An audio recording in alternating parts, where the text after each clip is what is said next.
Blessing அவனுக்கு இருக்கிறனால அவனையும் நான் பெரிய ஜாதி ஆக்குவேன் அப்படின்னு. நான் ஆண்டவர் வந்து நம்மளுக்கு எந்த விஷயத்துலையுமே வந்து தீமையை நன்மையா மாத்துறாரு.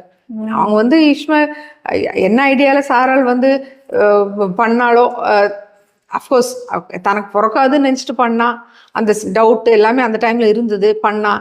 ஆனா அதை வந்து ஆண்டவர் சொல்றாரு, உன்னோடது நீ உனக்கு மனசு கஷ்டப்படுற மாதிரி நான் விட மாட்டேன்ப்பா, கண்டிப்பா உனக்கு. ஏன்னா he calls Abraham his friend.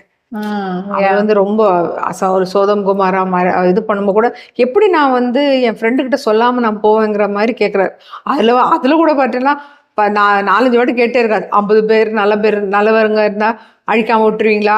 45 பேர் அழிக்காம விடுவீங்களா? அதுக்கப்புறம் நான் ரொம்ப அதிக பிரசங்கித்தனமா பேசலன்னு நினைச்சுக்காதீங்க. 30 பேரு, 35 பேரு, அப்புறம் 20 பேரு, அப்புறம் 10 பேர். கடைசியில பார்த்தா 10 பேர் கூட கிடையாது சோதம் குமார்.